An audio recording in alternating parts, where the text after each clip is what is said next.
자, 오늘 시장에서도 돈 되는 섹터 테마 찾아서 종목까지 선정해서 알려드리겠습니다. 자, 오늘은 독립리서치 P&J 손창현 팀장과 함께 이야기 나눕니다. 안녕하세요, 팀장님. 네, 안녕하십니까? 네, 반갑습니다.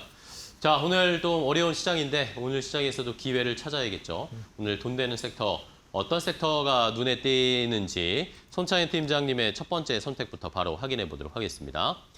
자, 첫 번째 섹터는 반도체인데 반도체 안에서도 반도체를 유통하는 쪽의 업체들을 살펴볼 반도체 유통 섹터를 좀 보자라는 의견을 주셨습니다. 자, 오늘 일단 삼성전자 하이닉스가 어떻게 보면 이런 표현이 괜찮을지 무너지고 있고 소부장들도 지난주까지 좋다가 오늘 또 동반해서 좀 하락세를 나타냅니다. 이 중에서 그다음 유통을 오늘 또 선택하신 이유는 뭘까요, 팀장님? 유통은 제가 얘기를 한 번도 해드린 적이 없었던 네네. 것 같아요. 그래서 전공정 장비, 후공정 장비, 파운드리 쪽, 소재 쪽 다 모든 섹터 얘기해드렸었던 네. 것 같은데 유통 관련돼서는 한 번도 언급을 해드리지 않아서 유통 관련주들을 왜 지금 시점에서 봐야 되는지를 이야기해드리러 좋습니다. 가져왔고요. 일단 반도체 D램, 낸드 가격은 계속적으로 상승을 하고 있습니다. 당연히 이제 재고를 많이 가지고 있는 유통업체도 수익성이 상당히 좀 고무적일 수 있을 거라고 보고 있어요. 그래서 1분기 때 실적은 나름 유통 관련된 업체들은 좋은 흐름을 보였다라는 점. 2분기 때도 여전히 낸드 가격이라든지 D램 가격 상승세는 여전히 유효하다라고 좀 볼 수가 있어서 유통을 하고 있는 업체들에 대한 관심도가 상당히 증가가 될 수 있을 것이다라고 하는 게 첫 번째 포인트라고 볼 수가 있을 것 같고요. SK하이닉스의 최태원 회장이 그런 얘기를 했습니다. 5년 내에 2배 증설을 했는데도 불구하고 반도체 쇼티지는 계속될 것이다. 못해도 한 5배에서 6배 정도 증설을 해야 이 관련된 부분을 어느 정도 맞출 수 있을 것이다. 이런 얘기를 했기 때문에 결과적으로는 D램이라든지 낸드는 증설 투자가 계속 진행이 됨에도 불구하고 쇼티지가 이어질 가능성이 높다. 그런 점에서 재고를 축적해 놓고 있는 유통 관련된 기업들 다시 한번 눈여겨보셔야 될 것 같고요. 그리고 이제 반도체 소부장단 관련된 종목들이 코스피 쏠림 현상이 상당히 좀 많이 이어지면서 코스닥에 관련된 섹터에 있는 종목들이 상대적으로 많이 하락을 한 부분도 없지 않아 있습니다. 그래서 1분기 때에 대한 실적이 뒷받침이 됨에도 불구하고 코스피 유가증권 시장에 대한 수급 쏠림 현상으로 코스닥에 제대로 된 가치를 평가를 받지 못하고 있어서 이제는 반도체 유통 관련된 기업들도 관심 있게 봐야 되는 타이밍이 아닌가라고 해서 가지고 왔다라고 생각을 하시면 될 것 같습니다. 네, 알겠습니다.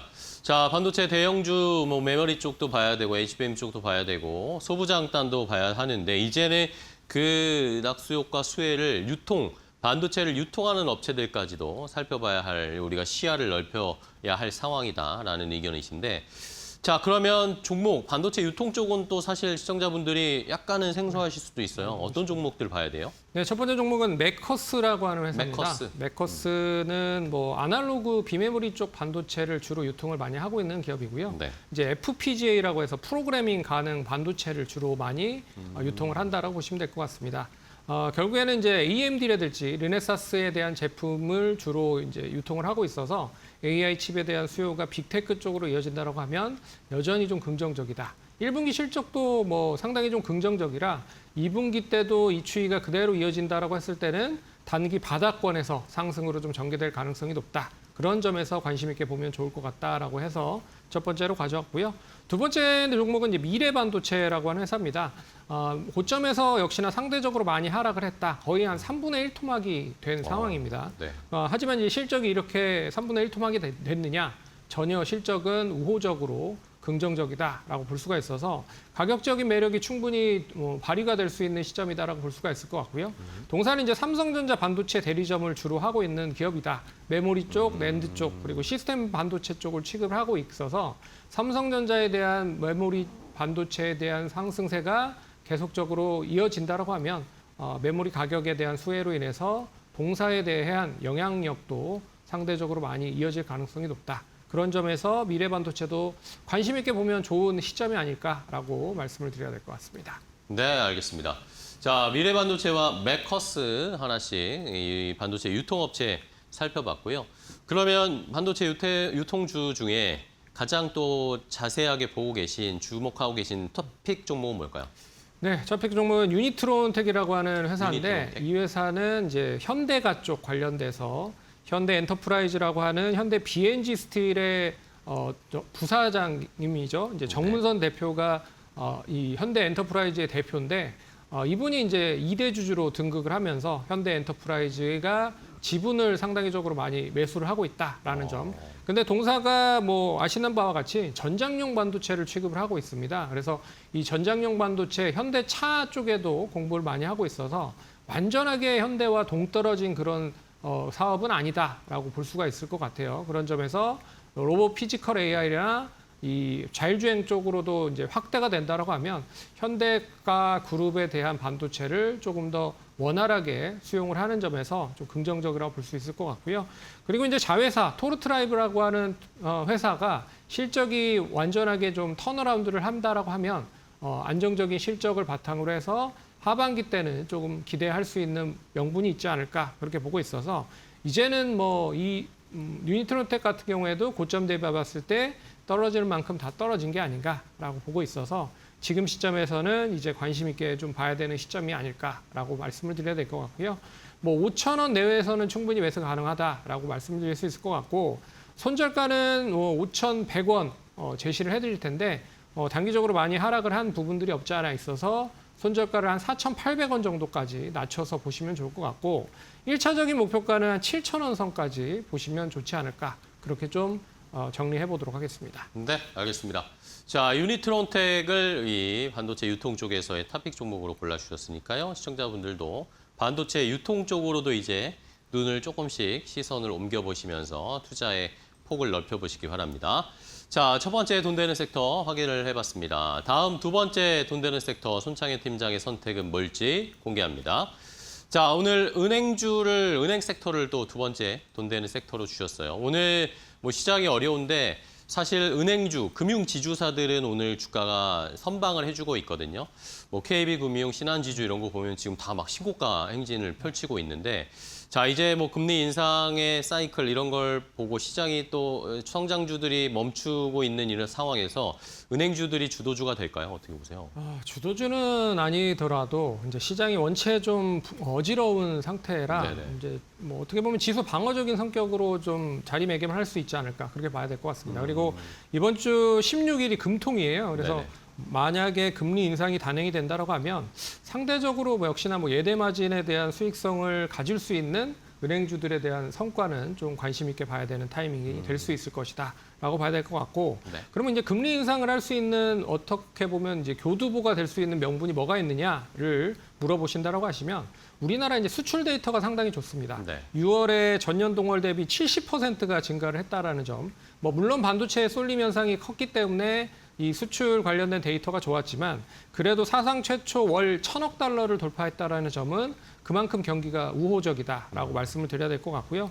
그리고 이제 소비자 물가가 3% 정도 높아지고 있다. 여기에 환율도 조금 떨어지지 않고 있다라는 점도 어떻게 보면 금리 인상에 대한 명분을 계속 쌓고 있다라고 말씀을 드려야 될 것 같고요. 특히나 이제 가계 대출이 계속적으로 증가를 하고 있다라는 것도 좀 부담이 되는 부분인 것 같습니다. 그래서 6월 한 달간 금융권 가계대출이 8조가 늘었는데 여기에 이제 주택담보대출이 4조 5천억 정도 증가가 됐고 신용대출이나 기타 대출도 3조 7천억 정도 증가가 됐다라는 점도 어떻게 보면 부담이 될 수 있다라고도 볼 수가 있을 것 같고요. 그리고 최근에 주식시장이 좋았다라는 점을 감안해 보면 마이너스 통장을 개설을 해서 레버리지 주식 투자에 가담을 하는 것도 어떻게 보면 이것도 좀 어느 정도는 막아야 될 필요가 있다라고 제 금융권에서는 생각을 하고 있는 게 아닌가라고 생각을 해볼 수가 있어서 금리 인상에 대한 가능성이 높은 게 아닌가라고 봐야 될 것 같고 은행 시점에서는 최근에 여러 가지 지점을 통폐합하고 있는 상황이고 수익성이 되는 쪽에 돈을 많이 투자를 하다 보니까 결국에는 비용적인 측면이 줄어들고 수익성적인 측면이 높아지고 있다. 그런 점에서도 관심 있게 봐야 되는 시점인 될 수 있을 것이다라고 말씀을 드려야 될 것 같습니다. 네, 알겠습니다. 자, 이렇게 우리 시장에서 미국은 뭐 아직 뭐 확실하게 방향성을 뭐 확인하지 못했지만 우리나라는 아마 이번 주에 금리 인상할 가능성이 매우 높다라는 의견들이 나오고 있어요. 이러면서 금융주들이 요즘 좋은 분위기, 금융지주사들이 특히 좋은데 자, 그러면 종목을 하나씩 체크를 해볼까요? 네, 첫 번째 종목은 이제 BNK 금융지주 BNK. 한번 보실 필요가 있다. 동산 이제 부산은행의 전신 이름이 바뀐 그런 회사인데요. 역시나 이제 주주 친화적인 정책을 계속적으로 구현하고 있다. 700억 이상의 자사주 매입과 연간 배당 수익이 약 4.7% 정도 되고 있어서 뭐 가만히 앉아도 배당 수익은 어느 정도 얻을 수 있는 그런 이제 투자 포인트를 가지시면 좋을 것 같고요. 그리고 뭐 최근 주가를 보시면 아시겠지만 18,000원대에서 계속 유지를 하고 있다라는 점도 긍정적으로 보셔야 될 것 같다. 그리고 PBR이 0.5배 정도 수준밖에 되지 않기 때문에 부산 지역에 대한 뭐 실적이 관련된 수급이 원활하게 좀 진행이 되고 지역 상권에 대한 부분들이 좋아진다라고 하면 BNK 금융지주도 좋아질 가능성이 높아서 관심 있게 봐야 된다라고 첫 번째로 말씀드려보도록 하겠고요. 두 번째로 종목은 이제 신한지주입니다. 신한지주는 뭐 안정적인 뭐 실적을 바탕으로 해서 계속 주가는 우상향을 하고 있는 상태고요. 3,400억 정도 배당, 그리고 하반기에는 8,000억 정도 자사주 매입을 발표를 할 수 있다라는 기대감이 있기 때문에 계속 관심을 가지시면 좋을 것 같고, 그리고 계속 고점을 갱신하고 있는 상태다. 그런 점을 감안해 보면 만약에 금리 인상이 16일 날 단행이 됐을 때 추가적인 고점을 한번 갱신할 가능성도 배제할 수는 없다. 그렇게 보고 있어서 신한지주도 관심 있게 보면 좋을 것 같습니다. 네, 알겠습니다. 자, 신한지주와 그리고 또 지역은행 중에 BNK 금융지주 하나씩 봤고요. 저희가 말씀을 드리는 중에 코스피 낙폭이 좀 더 깊어지고 있습니다. 서킷 브레이커가 발동이 되면서 일단은 시장이 잠시 좀 쉬고 있는 상태로 돌입을 했습니다. 자, 오늘 뭐 오후에 또 어떻게 이 낙폭을 좀 만회할지는 계속 좀 지켜봐야 되겠고요. 자, 이렇게 쉽지가 않습니다. 시장의 분위기가 참 어려운데 그러면 아무래도 우리가 방어적인 포트나 전략도 필요합니다. 말씀해 주신 것처럼. 이 금융주들을 살펴보시는 시청자분들 많으실 텐데. 자, 그럼 탑픽 종목으로는 은행주 뭐 볼까요? 뭐 역시 뭐 딱 은행하면 떠오르는 회사입니다. KB금융을 KB. 좀 봐야 될 것 같다. KB금융은 오늘 다른 금융지주, 다른 은행 관련된 기업들이 별로 좋지 않음에도 불구하고 지난주 금요일 날 이미 고점을 한번 갱신을 했고 추가적인 고점을 오늘 또 갱신을 한 상태다. 그런 점에서 우상향에 대한 추세의 흐름이 전개될 수 있는 흐름이 만들어졌다라는 점에서는 긍정적으로 보셔야 될 것 같고요. 역시 이제 주주 친화 정책에 대한 유지가 계속적으로 이어지고 있다라고 봐야 될 것 같습니다. 그래서 하반기 8천억 정도의 자사주 매입 기대가 되고 있고요. 그리고 배당 수익률이 2.8%이기 때문에 역시나 뭐 안정적인 그런 수익을 원하신다라고 하시는 분들은 2.8%의 수익도 같이 얻어갈 수 있는 그런 투자의 모멘텀이 될 수 있지 않을까 그렇게 봐야 될 것 같고요. 그리고 2분기 때 추정 순이익이 1조 9,700억 정도 될 거다. 이게 이제 지주사를 설립을 하고 나서 뭐 2조 가량 되고 있는 최대 수익이 되는 시점이기 때문에 또 의미를 둘 수 있을 것이다라고 얘기를 하고 있는 것 같습니다. 그런 점에서 단기적인 목표가는 추가적인 상승 이어지면서 추세 만들어진다라고 하면 20만 원 안착하고 22만 원까지 1차 목표가 두시면 좋을 것 같고요. 손절가는 18만 원 제시를 해볼 테니까 투자하시는 데 참고하시면 좋을 것 같습니다. 네, 알겠습니다.